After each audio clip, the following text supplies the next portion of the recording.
plexus, Macron, le pantin couronné.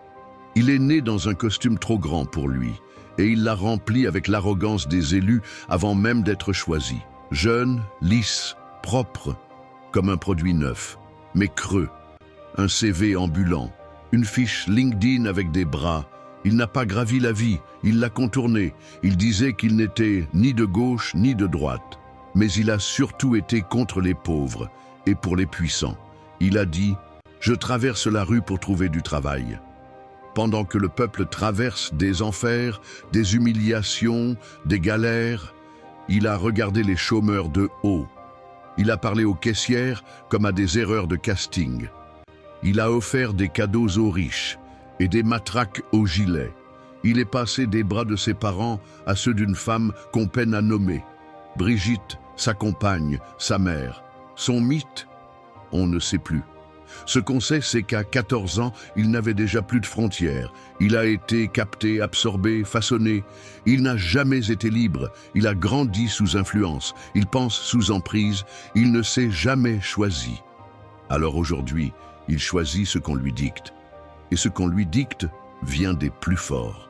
Les banquiers, les milliardaires, les fonds d'investissement. Et le plus sacré de tous les lobbies, le lobby sioniste. Là, il n'y a plus de débat, plus de posture, plus de république. Il obéit, aveuglément, servilement, même quand l'éthique hurle, même quand la Palestine saigne. Il a méprisé les gens qui ne sont rien, il a laissé pleurer les infirmières, craquer les enseignants, mourir les services publics. Il a gouverné comme un DRH, froid, rentable, brutal, pas de nation. Juste un tableau Excel. Il parle d'écologie, mais il signe pour Total. Il parle d'humanité, mais traite les migrants comme des colis suspects. Il parle de culture, mais étouffe les voix critiques. Il parle de république, mais se comporte comme un roi sans peuple. Il est jeune, mais usé. Brillant, mais vide. Président, mais jamais légitime. Il ne dirige pas. Il exécute. Il aime l'ordre, mais jamais celui du peuple. Il aime la grandeur, mais seulement sur les photos.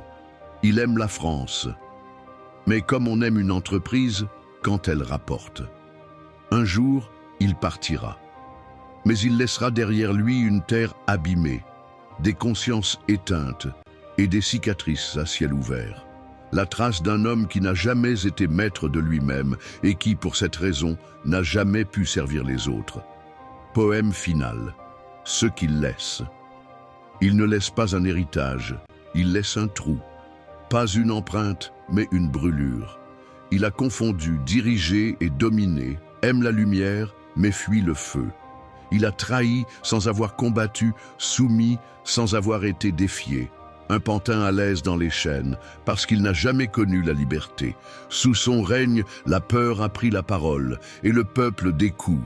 Il partira, et derrière lui, on comptera les cendres.